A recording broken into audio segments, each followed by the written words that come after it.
to the Not Great Parents podcast. I'm Not Great Parent Molly, and this is Not Great Parent Nathan. Hello. How's everyone doing today? I think it's good. I think it's been a good day so far. I think so too. Other than the fact that it's freezing. It is freezing. For those of you who aren't here in the present where we are, Which is all of you. Yes, this is the day that was this morning when I got up. The real feel was 0. Oh, yeah. So it was freezing cold this morning when I got up, but that's okay. Yes, and I didn't have to argue with my child about wearing shorts today, so you know it's cold. There you go. He came downstairs in pants. So. Hey, well, there you go. Well, we are doing a series called Family Matters. Was that your microphone? Let's drop my phone underneath. Oh, that was your phone. It was not my microphone. I thought it was your microphone. It was Okay, just my well, very regular good. phone. That's okay. We can keep going. I don't need that anyway. So we are doing a series called Family Matters that we started at the beginning of the year. This is where we are going to get practical Yes, that's about things that you guys can be doing to help help you lead your families to what we say the goodness that God has for us rather than the greatness that the world has for us. So the world identifies what's great as, money and success and perfect skill and all of our children are going to be professional athletic, professional and athlete Professional athletes don't or a podcast host. Professional communicator. Don't clip that and put it on Instagram. It's just going to be the real. Don't make that real. Okay. Professional athletes. Yes. Or bazillionaires. Yes. Or, all the different things. The person that cures cancer. All the different things, right? And that the world says, this is what you should be doing. If you're a great parent, this is what your child looks like. Right. We are saying we want to be good parents. Those are those that are pursuing the goodness that Jesus has for us in our lives. Correct. And what we've been saying is in this series, the Family Matters, the idea that we're trying to get to is, why does family matter? Why does God put us in families? Why is this the way that he seems to think that we are best formed in our young years, right? In this kind of a way. And what we've really come to is, once again, good versus great. The greatness model is, hey, the purpose of the family is to help individuals become all that they can be. Right. Find their thing. Yes. And become all, live up to all their potential. Yes. In the greatness of the world. That's right. Trying to find out, I want to help my kids succeed, and I want to help them succeed in whatever goal that they have, whatever path that they have. And that's my primary responsibility to my kid, is to make sure they grow up prepared to enter the workforce, to enter the world, to enter those things. And we're saying that primarily the goal of Christian parents, believers, people who are pursuing the goodness of God, right, is we are trying to make our families a model for what life in the church is going to be. Obviously, that includes, as we talked about in a previous episode, getting our kids involved in church. Being at church. But it also means I want to model for them what relationships look like in the church. And that I, as the parent, really am kind of trying to model God's love for them. I can't be God's love. I'm not a perfect parent. I can't do it just as God would. But can I model the kind of self-sacrificial, unconditional love of God that I am just for you no matter what. There are no conditions. I'm for you as long as. I'm for you, but if you do this one other thing, that'd be great. Throw that on top, right? Yes.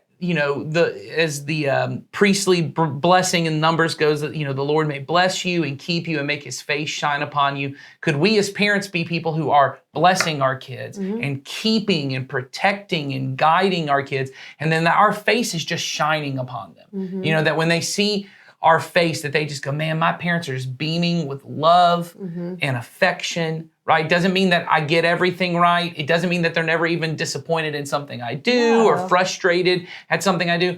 But their overall demeanor towards me is one of love and that they are just for me. And love looks like a lot of things. It looks like acceptance. It looks like forgiveness. It looks like communication. It looks like, a lot of different things. And so, that's what we really want to talk about is, what are we doing as parents and in our families that are preparing our children for life relationally within Right. the church and within the kingdom of God. Because if we're not getting it right as parents, it's going to be that much more challenging for our children. Well, in particular, and this is where we're going to go over the next really 3 weeks, is really focusing on our role as parents. And we'll probably at some point get into the role we've kind of briefly talked about it of sibling relationships. But I think at first, what we really want to look at is how do I as a parent model God's unconditional love and forness towards my kid? That I'm just for you. I don't want anything from you. I don't have all these things that I'm trying to get from the relationship. And I think as a parent, we would probably hear you say that and go, sure, I do that. But Yes. what we're going to do is break that down a little bit and see sort of Right. what for you looks like versus maybe what I think for you looks like, but what I'm actually doing. You know, some Yeah. examples, because I think you and I both have things in our life where we've had to make sure or correct to say, okay, that I said it this way, and that really wasn't a for you way of saying something. Right. Or I didn't, you know, we all intend to do the right thing, but unless you're really intentional about Right. it, you know, it's easy to kind of just assume you're making the right choices. And I think it's important to say when you're switching the goal from greatness to goodness, that affects what for you looks like. Because if I think my job and my responsibility to my kid is I have to prepare them to have a thing, to have a marketable skill, to have good grades to get here, that contributes to what is my forness look like for you, right? What does that look like being for you? Well, that may mean a different thing than if my primary responsibility to you is I want to show you what God's love is like. And I may include preparing you for those things. Right. Yeah, that I need to help you to be the kind of person who could contribute to the world and those kind of things, but not at the same level as someone who's pursuing greatness. Right. And not at the level where you cheat good to get that. Right. So my choice to say I'm going for the goodness of God and his kingdom and what life in the church looks like, that's my primary goal for my kid.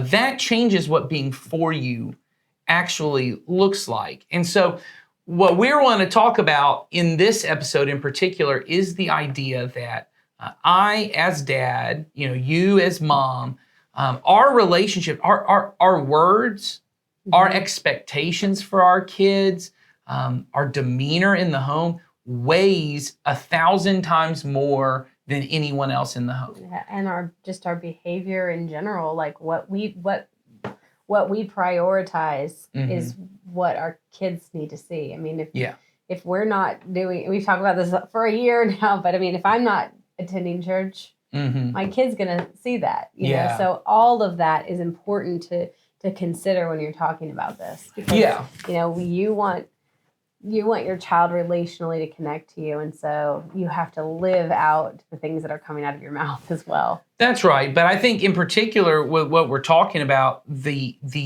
words I choose to say or the words I don't choose to say to my kid, the things that the ways that I speak to them or act towards them, the attitudes that I bring towards them, or the things I withhold from them, will in one way or another create a child and an adult that we hope one day will be easier for them to trust and be vulnerable and be open and be willing to love and serve other people because they are living from a well of I am loved and I know my parents are for me and I know that what is most true about me is I am loved not only by my parents and my family but by God and by my brothers and sisters in Christ.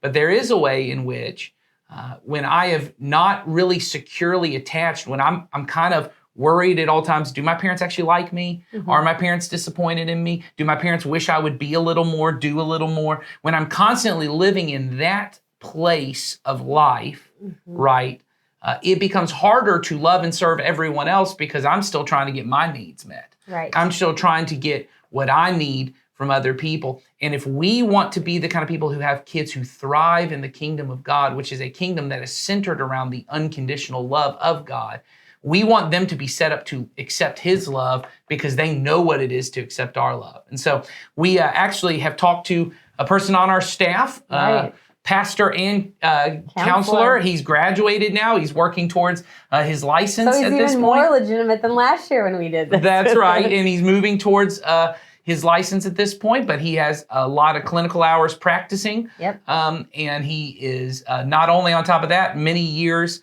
pastoring. Jason Collins came on this podcast and really talk about this idea of how to help our kids securely not only attach to us, but to grow up with this confidence and this sense of well-being that, I'm loved and there's nothing I have to do to be loved. And so because of that, now I can go and love and serve other people. Right. And we're really going to flesh this out over about 3 different episodes. Yeah. So this is just the starter to get us going.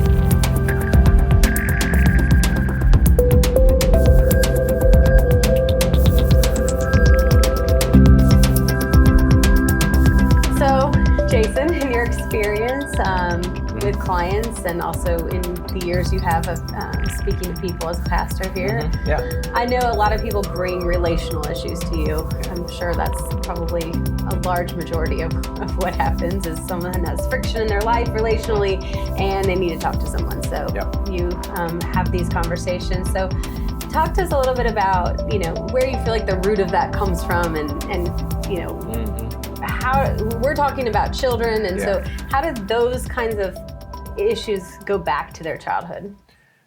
Well, it shows up different for everybody depending on what got modeled usually for them in their childhood. Okay.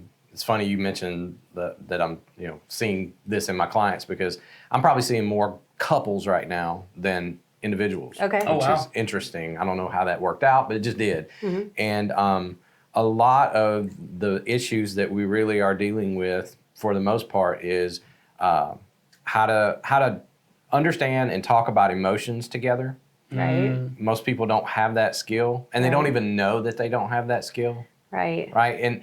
And because most of the conflicts that they're dealing with that I'm seeing right now are I feel a certain way, and I tell you I feel a certain way, but first of all, I don't know how to tell you that I feel it. I just point at you and tell you you're wrong. Right. And then the other person gets defensive, and then they tell you that their partner, here's how I'm feeling, but they do it in an accusation. And so now we are defending ourselves from one another. Right. And we're not actually holding a space where you can express to me how you feel and I can understand that and vice versa. And then we can say, well, what do we collectively do about that? So that's the first thing. The other one is, and I've already touched on it, it's being able to actually communicate. Right. Not being able to say exactly what's going on that I'm feeling in a way that the person can understand it. And like I said, it always grinds down into sort of a defensive posture. Okay. That's what most people wind up doing.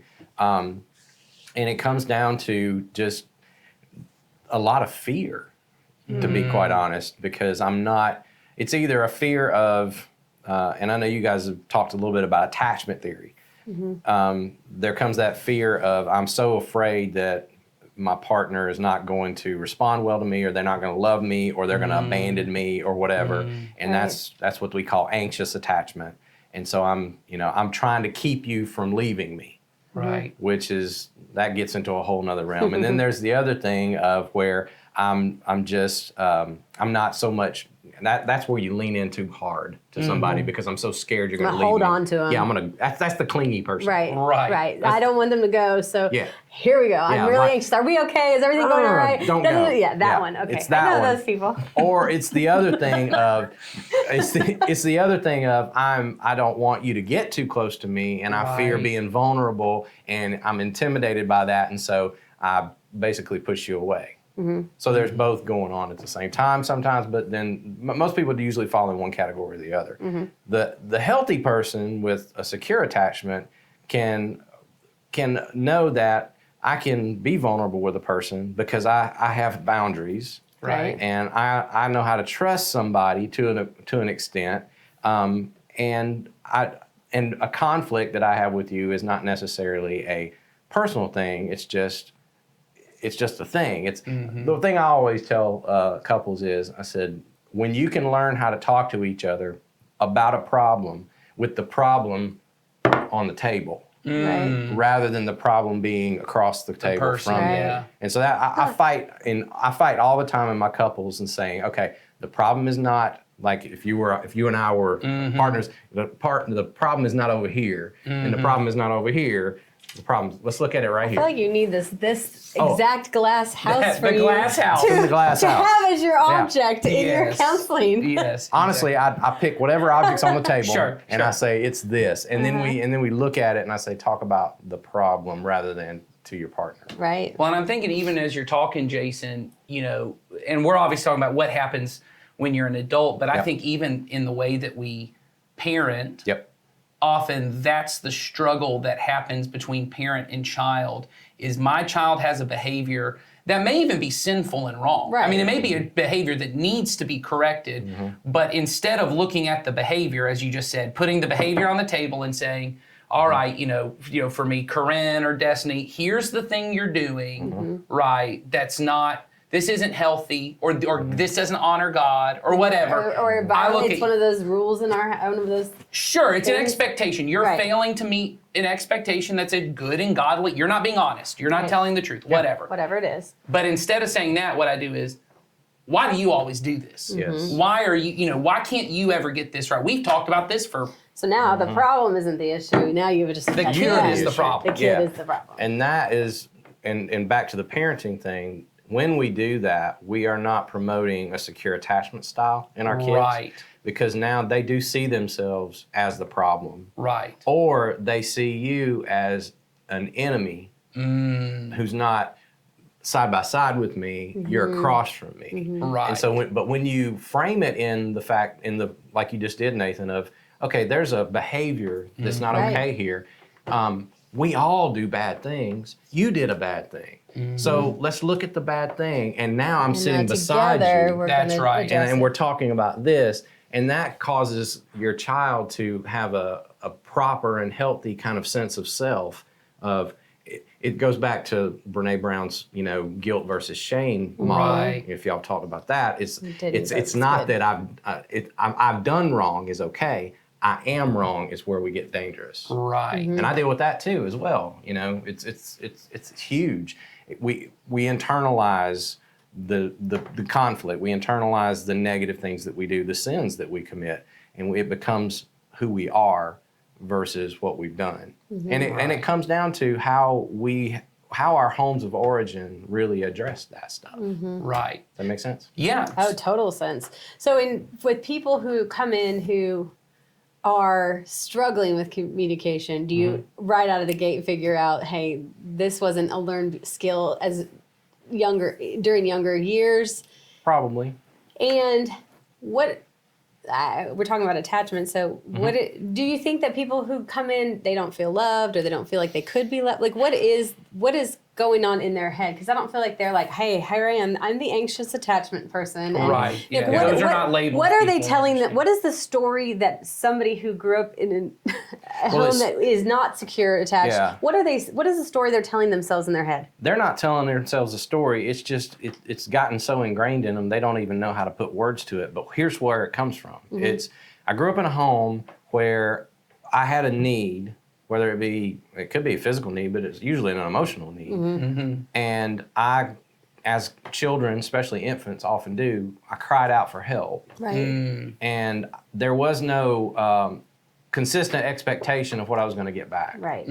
Sometimes it would be appropriate, but there were a lot of times, probably more times than not, where there was exasperation, there was dismissiveness, there was pointing the problem back at, like Nathan just said, you always do this. Right. What's wrong with you? Right. Right?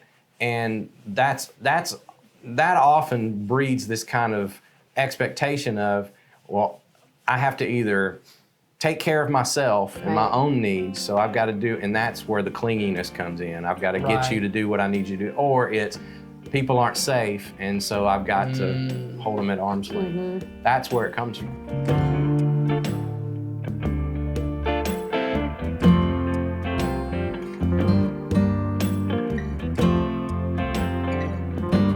So we as parents have to be very intentional and set up our home so that it is a training ground for that long-term That's right. relational orbit with other people. And you said it good. All this stuff is, if you look at it through the eyes of a biblical sense or a Jesus-centered life, all of this sets us up for how we're to relate to God. That's right. And the kingdom of God that we're called to, that's how it operates. And so these are just, like you said, ways of us modeling to our kids how to be in God's world. Yeah. And that's our hope. I mean, I think when we first started talking about this series, that was kind of the goal, was for parents to start to see that the goal of the family is not the family even itself. That the goal of the family is, at least for believers, is we want to be able to be a model for our kids, like you said, as the parent of God's love, right? But even among their sibling relationships, of what the church is supposed to be. That I've got to figure out, because often it's in your sibling relationships where you have the most conflict, you have the most, this kind of stuff, and them figuring out how to do that allows them within a church context. Because I think that's the part I wanted to kind of, as we're kind of ending this up, not just as the counselor, but also as a pastor, and what we're trying to do here as a church, to get people to get to a place where they say, hey, I see these people who could be considered mainly strangers to me, in the sense that I just sit in a chair next to these people, or I just joined a small group or a serving team. They could just be strangers, but they're actually my brothers and sisters. But because I've never learned how to deal with conflict, I've never learned how to really trust another person, or, you talk about asking for help, being appropriately dependent on other people. Yeah, I'm unwilling to be vulnerable and state what the problem is, even. Yes. Sure. Or, to say what's going on. Yeah. So what would be your hope for, I'm thinking about, for parents who are listening, and really for the kids who are growing up, because we as adults are going to have to do our own work on the things we didn't get and we didn't receive. But the good news is, right now, if you're parenting, you have a chance to sow those seeds that your kids can get from you, what maybe you were not able to get, and that you're trying to still figure out how to be vulnerable. So what would you hope that parents would be able to kind of take with their kids and say, hey, you're trying to set your kid up for life with God, life in the kingdom, life in the church. What would you hope that they would be able to kind of take to their kids with that?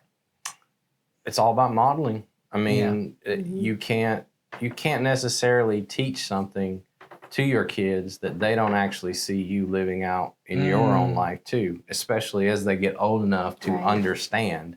I can't say to my children, it's okay to ask for help. It's okay to be dependent on mom and dad to come back to the home base for help and support and love and security, when mom and dad, or either or, if you're a single parent, are choosing to do life independent of healthy, dependable relationships in their own life.